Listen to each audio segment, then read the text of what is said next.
Boa tarde, moradores de Morro Branco, bairro de Natal, cria um sistema de monitoramento de ruas com direito a botão do pânico.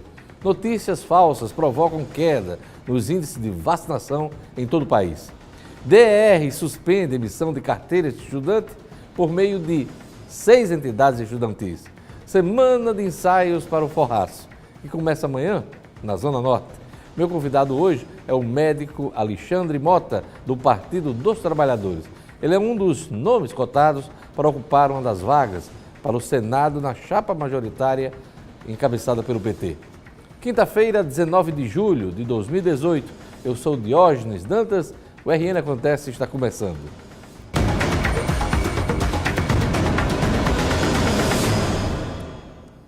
Cansados de esperar pela ação do poder público, os moradores do bairro de Morro Branco, em Natal, criaram um sistema próprio de monitoramento de ruas.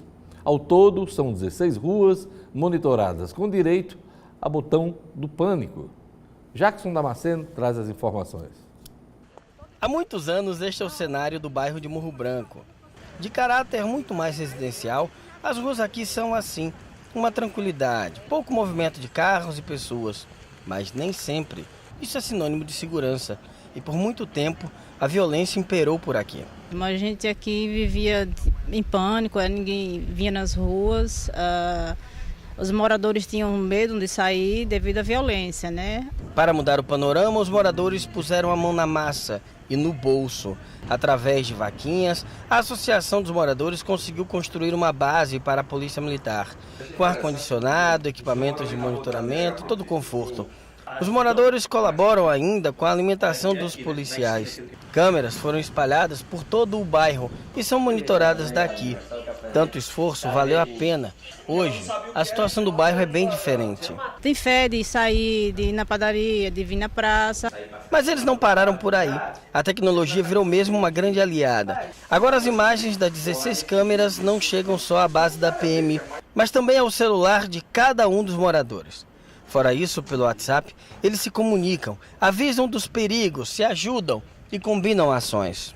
Por exemplo, olha, toma cuidado aí na sua rua, tem um cara passando aqui. Eu já avisei a polícia. Um outro equipamento trazido pela empresa consultora de segurança, que já está auxiliando demais a comunidade, é esse que eu vou mostrar agora. Esse aqui, ó. É um sistema de pânico. Consiste em várias cornetas com um som bem alto e que estão instaladas em várias ruas. Funciona da seguinte forma.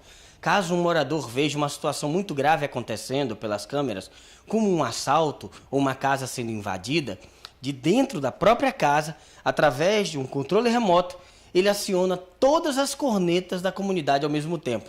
E quando ele aperta o botão, olha o que acontece. E também existe uma chamada para o posto policial, onde aqui no posto policial o policial visualiza qual é a rua que está sendo feito esse chamado. Imediatamente ele visualiza nas câmeras dessa rua que tipo de ocorrência está acontecendo. Botão do pânico, eu vou colocar lá em casa. Segurança é uma das coisas que o brasileiro paga dobrado. Paga o dinheiro dos impostos na esperança de obter policiamento eficaz, que geralmente não tem, paga por segurança privada, paga por alarmes, grades e todo o arsenal para evitar ser vítima da violência. O que os moradores de Morro Branco estão promovendo é mais uma tentativa de sobreviver ileso, fora do alcance da bandidagem. Nenhum sistema privado de segurança é 100% eficaz, como todo o aparato da segurança pública, mas, repito, é mais uma tentativa de o cidadão não ser a próxima vítima. Tristemente, a gente sai de casa com a sensação de que o perigo nos ronda em cada esquina, perto de onde a gente mora e muitas vezes dentro de casa. Deus nos livre e guarde. Os índices de vacinação no Brasil vêm caindo ano a ano e já preocupam a OMS, Organização Mundial de Saúde. As notícias falsas nas redes sociais têm agravado a situação. Veja na reportagem a seguir. Você já recebeu algum texto pelo celular falando sobre os supostos perigos das vacinas? Já vi no Face, já recebi em grupos, né? Já recebi e acho um absurdo. É só fazer uma busca na internet para encontrar várias postagens e vídeos contra a vacinação. Geralmente citam supostos estudos ou dados parciais de pesquisas verdadeiras e usam traduções de versões que circulam em todo o mundo. Medo eu tenho dela não tomar a vacina, que aí ela pega a doença, né? Só neste ano o Ministério da Saúde já identificou mais de 1.000 boatos relacionados a vacinas na internet. É como um exército de Pinóquios por trás dos teclados. Talvez seja uma das explicações para a queda na cobertura vacinal brasileira. Desde 2015, o índice de imunização contra a poliomielite, doença erradicada no país, caiu de 98% para 77%. Já a vacinação contra o sarampo, que recentemente provocou um surto na região norte com mortes de crianças, caiu de 96% para 84%. Esses índices fizeram a Organização Mundial da Saúde emitir um alerta sobre a importância das vacinas. Nos últimos 30 anos, as pessoas não viram sarampo como eu vi, não viram difteria como eu vi.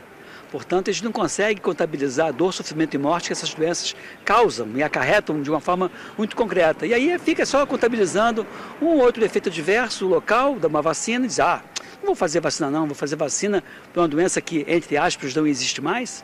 O Estatuto da Criança e do Adolescente diz que é dever dos pais cuidar da saúde dos filhos e coloca por escrito que a vacinação é obrigatória nos casos determinados pelas autoridades sanitárias.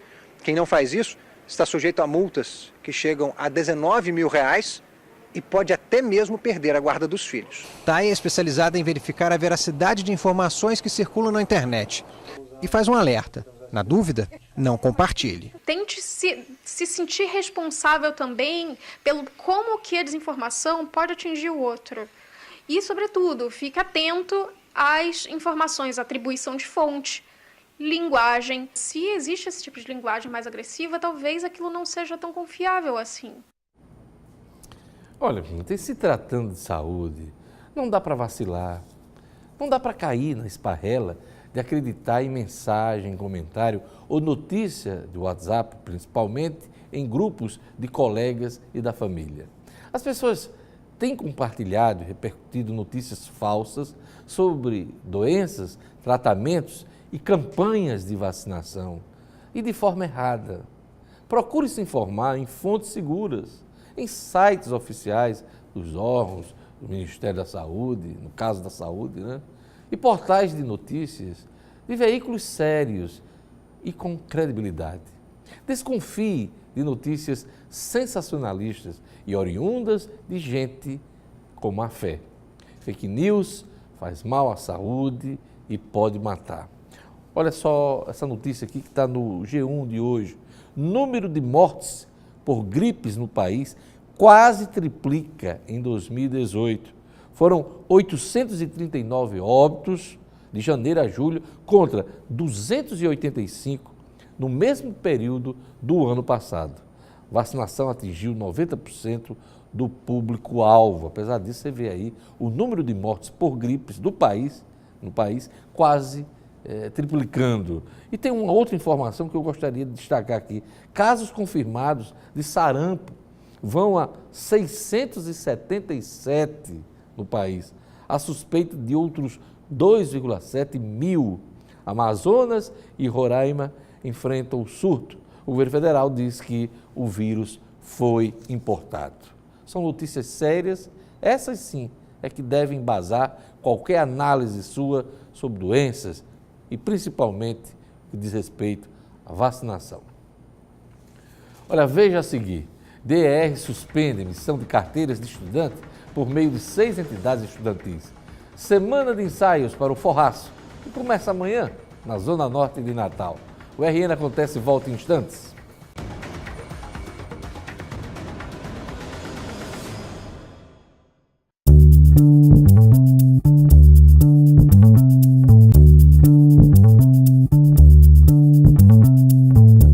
O DR, Departamento Estadual de Estradas e Rodagem, suspende a emissão de carteiras de estudante por meio de 6 entidades estudantis. Motivo: indícios de fraude. A medida vale a partir de 2019. Veja na reportagem de Jackson Damasceno.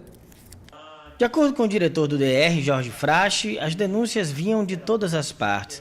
Algumas entidades estudantis estavam fraudando carteiras de estudante, um esquema antigo que gerava lucros exorbitantes para elas. Entidades que de luta não tinham nada, por isso foram investigadas e a partir do ano que vem não poderão mais fabricar as carteirinhas. Em todos os casos onde foram confirmados indícios das fraudes, as entidades foram identificadas, inclusas na dura medida proposta pelo órgão estadual. 6 entidades ao todo foram atingidas. Nós não podemos aceitar aqui no DR fraudes em carteira de estudante para meia passagem, porque, na sua essência, a concessão de carteira de estudante de meia passagem, quem paga a conta é o próprio usuário do sistema. Todo o material coletado foi enviado para as polícias civil e federal, além dos ministérios públicos federal e estadual. Este último já tinha sua própria investigação. Todo tipo de fraude já havia sido detectada.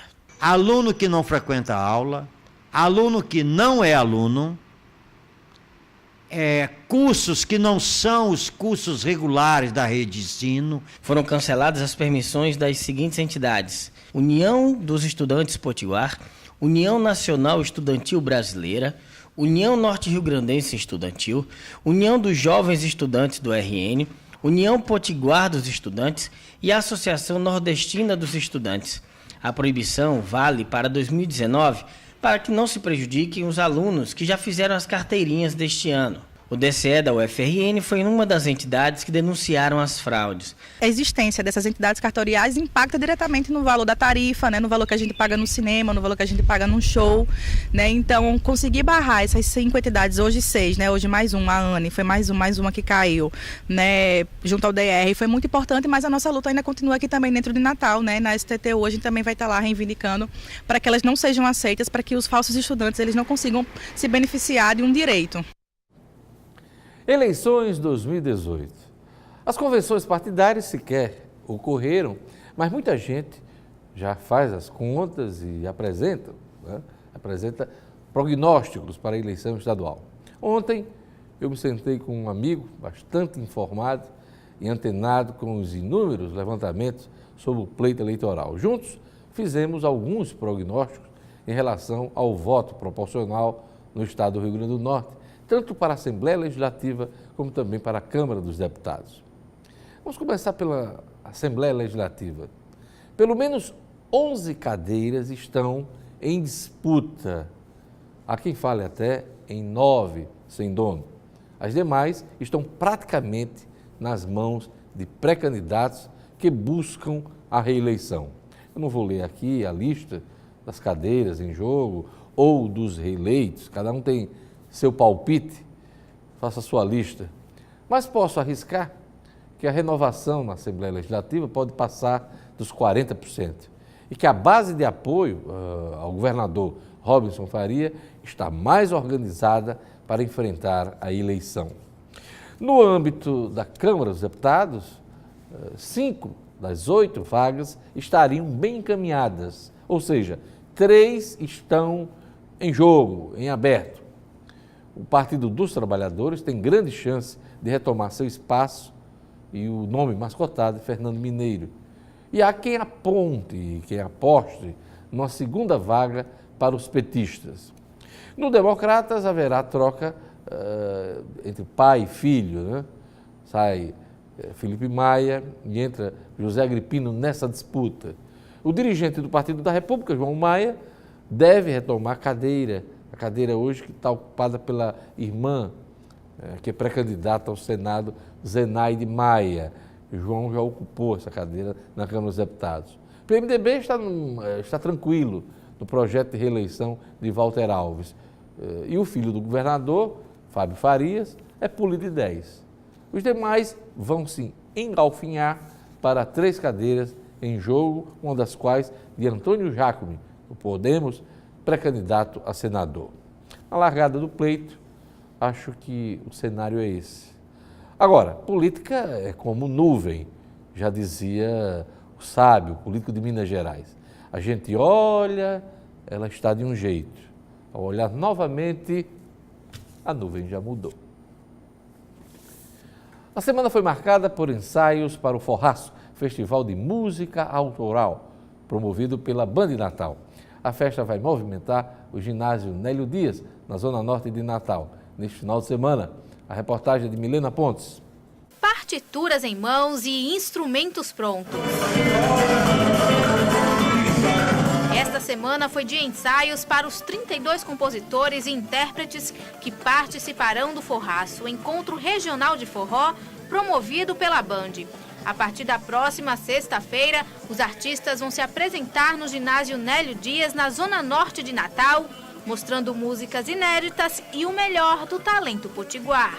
O Forraço abriu porta para outras pessoas, pode abrir para mim também, né? Valdir é um dos concorrentes do festival e falou da importância do evento para compositores locais. Os festivais aqui na nossa cidade é a tribuna que o artista, o compositor, o intérprete tem para mostrar o seu trabalho e para se mostrar.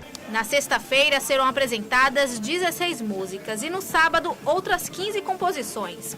No domingo, dia 22, as 12 finalistas farão uma nova apresentação. A cidade tem muitos talentos e tal. E tá bom, sempre é bom o Forraço. Esse ano a tendência é cada edição ser melhor. Nos 3 dias de evento, as apresentações iniciam a partir das 9 horas da noite e a entrada é gratuita. Esse ano eu estou com a música Baião de Luxo, né? Uma música bem apressada no forró. E aí vamos ver o que vai dar, né? Então a expectativa está nele.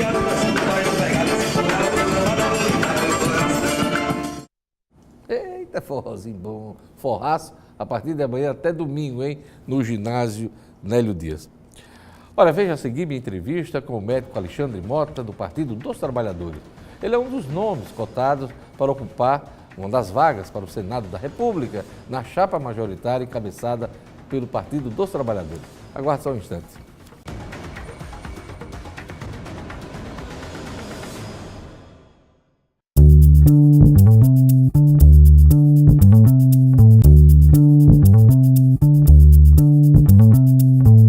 A chapa encabeçada pelo Partido dos Trabalhadores na eleição estadual está quase fechada. Fátima Bezerra para o governo, o vice é Antenor Roberto, do PCdoB.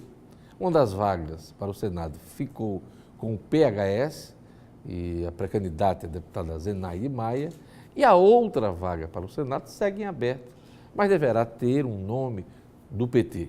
O médico Alexandre Mota, do Partido dos Trabalhadores, é um dos nomes que postulam a outra vaga para o Senado.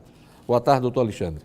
Boa tarde, Diógenes. Boa tarde a todos e todas que estão nos assistindo nesse momento. Já está definido que o PT vai indicar a outra vaga para o Senado? Isso foi definido na última reunião do diretório, que foi no início do mês. A partir de então, os postulantes se colocaram, vai se definir no encontro de táticas que ocorrerá dia 27, 28 e 29, agora. Em Natal. Inclusive, a presidente Gleisi deverá abrir o encontro. Que é presidente nacional. Presidente nacional do Partido dos Trabalhadores. Gleisi Hoffmann. Eu lhe pergunto, essa vaga está em aberto, há uma definição, há uma intenção do PT de indicar esse nome, mas como andam as conversas com o PSB? Estão encerradas? Estão fechadas? As informações que o presidente Júnior Souto nos passou inclusive não para mim especificamente, mas para várias pessoas, é que não há um clima bom nesse sentido, né? Eu acho que Fátima, como boa política que é, ela está sempre aberta a ouvir e tentar conversas, mas não creio porque o clima não é positivo. Até porque, eu já disse isso em outra ocasião, é preciso que o PSB tenha a percepção do que ocorreu no impeachment, que eles chamam de impeachment, que nós consideramos que foi um golpe. Eles não fazem autocrítica do posicionamento naquela época, nem fazem autocrítica do apoio que deram ao governo Temer. Rafael Mota, por exemplo, votou a favor do impeachment de Dilma, né? Isso, e não faz autocrítica, ele reconhece que aquilo foi a atitude correta naquela época. No nosso entender, é preciso rever essa posição. Apesar disso, o PT tenta atrair o PSB do ponto de vista nacional e com certeza isso pesa nas conversas aqui no Rio Grande do Norte. Com certeza pesa. Obviamente que era importante que todos os partidos de esquerda pudessem sair de maneira unitária a nível nacional. Óbvio que isso não deve ocorrer por várias razões, até pela afirmação de algumas candidaturas, como é a de Manuela Dávila, como é a do próprio ex-ministro Ciro Gomes, como também é a do Boulos, né, pelo PSOL. Mas tem sido uma coisa positiva no sentido de provocar um debate com uma inflexão à esquerda, ou seja, colocando o papel do Estado como um elemento fundamental na discussão. E eu acho que essas candidaturas cumprem bem esse papel. E fora a questão central, ou seja, da situação do presidente Lula. Alexandre, além do seu nome, tem outros dois nomes que estão sendo avaliados pelo PT para essa indicação, cuja decisão, como você falou, dia 27, dia 28, isso, na reunião do partido. Quem são os outros? O ex-vereador por Natal, Hugo Manso, e o ex-presidente da CUT, José Rodrigues. Aliás, valorosos nomes que o partido apresenta, e acho que é importante que cada um, à sua maneira, representa um sentimento, um significado para o partido. O Hugo, inclusive, já disputou. Já disputou em outro momento, exatamente. Eu lhe pergunto agora o seguinte, você é militante do Partido dos Trabalhadores desde os tempos... Desde 91. Desde os tempos de universidade que nós nos conhecemos. Né? E eu lhe pergunto, o que é que levou a sair da comodidade da sua profissão, você que é médico, para abraçar essa candidatura ao Senado da República? Eu, como cidadão, fiquei muito indignado com o dia do golpe, o dia do impeachment, né? Porque eu percebi que não bastava, você podia fazer tudo que fosse certo, a trama estava arquitetada de tal maneira que iriam tirar Dilma, independente do que ela tivesse feito ou não. E Dilma é uma mulher honesta, é preciso deixar isso bem claro para as pessoas, porque a prova disso é que o próprio Senado não tirou os seus direitos, não cassou os seus direitos políticos. E ela será... também, eu estava até lá acompanhando esse julgamento na reta final, uma manobra também política de tentar preservá-la, né? Houve. Agora, o que a gente precisa ver é o depois. E por que o Ministério Público não colocou nenhuma punição, nenhuma investigação acerca de possível desvio de Dilma? E a prova disso é que é preciso deixar bem claro, ou seja, aquilo que era considerado pedalada fiscal foi considerado crime de responsabilidade, 2 meses depois deixou de ser. Ou seja, o mesmo Congresso que votou que aquilo era um crime, 2 meses depois entendeu que aquilo não poderia, aquilo deveria deixar de ser crime, tanto é que agora o Temer pode pedalar à vontade que não há problema. Mas a questão central, isso me indignou muito enquanto cidadão, e eu tomei uma decisão que eu iria participar do próximo pleito a favor do meu partido, colocando aquilo que eu sei fazer melhor, que é convencer as pessoas e colocar as necessidades de uma política de cidadania e inclusão social. Nesse sentido, naquela oportunidade, eu optei pela candidatura de deputado federal e coloquei isso para os membros do partido. O problema é que criou-se um vácuo político, e de fato existe. As pessoas estão muito desesperançadas com o que é o velho na política do Rio Grande do Norte, e não só no Rio Grande do Norte, mas no Brasil. E esse vácuo político estava posto e várias pessoas começaram a me colocar a possibilidade de que deveria participar como postulante ao Senado. Porque, do ponto de vista prático, aquilo que eu fazia para deputado federal, aquilo que eu propunha para deputado federal, que eu discutia como possível candidato a deputado federal, eu também já poderia fazer como senador. E isso, de certa maneira, tem surtido um efeito muito positivo, ou seja, a gente percebe pelo apoio de pessoas que eu, particularmente, individualmente, nem conheço, que muito me honra os apoios conseguidos. A gente fez uma carta a 8 mãos e que teve uma repercussão muito grande na cidade, principalmente nas universidades do Rio Grande do Norte, no meio médico, no meio de advogados. E isso foi muito positivo, inclusive com outros trabalhadores, empresários, com certeza. Isso me estimulou. Qual é a avaliação que o senhor faz das candidaturas, né, do campo da esquerda nessa eleição estadual? Nós temos aí a candidata do PT, Fátima Bezerra, liderando as pesquisas. Houve uma queda agora nas últimas pesquisas, mas continua liderando. Qual é a avaliação do quadro, de um modo geral? Eu vejo de uma maneira muito positiva. Na verdade, hoje nós... O que existe de concreto é uma disputa por narrativas, por apresentar ideias para as pessoas. A nossa narrativa hoje ela é vitoriosa, ou seja, a gente dizia e afirma que houve um processo de controle do Estado naquela época se dizia que era para melhorar a vida das pessoas, melhorar a economia e fazer uma ação republicana. Tudo isso se mostrou contrário. A maior prova disso é que a candidatura da deputada Zenaide Maia se afirma exatamente por ter sido um dos 7-1 que a política do Rio Grande do Norte ficou vivenciando durante esses 2 anos. E exatamente por ela se afirmar contra as políticas que o governo Temer defendeu e que os deputados desse outro lado e os senadores também defenderam, Isso a torna hoje a candidata mais sólida do ponto de vista eleitoral para o próximo pleito para o Senado. A candidatura da senadora Fátima, ela, se nós olharmos no concreto, ela vive uma situação que, de certa maneira, é conflitante na medida que não tem apoios mais amplos, mas do ponto de vista prático é muito sólida, muito enraizada. As pessoas têm na senadora Fátima um apreço e uma admiração muito grande. Para encerrar rapidinho, que nosso tempo já esgotou, eu pergunto, eleição polarizada, historicamente no estado do Rio Grande do Norte, qual é a aposta que o PT faz em termos dos adversários? Eu posso lhe dizer a aposta que eu faço. Eu estava vendo que, por incrível que pareça, eu tinha pensado nessa frase e você citou agora há pouco no outro pedaço do seu jornal. Às vezes a gente olha para o céu, isso é uma frase atribuída a Tancredo, que se olha para o céu a política está de um jeito, se olha para o outro está de outro jeito. Acho que hoje nós estamos próximos a um céu de brigadeiro.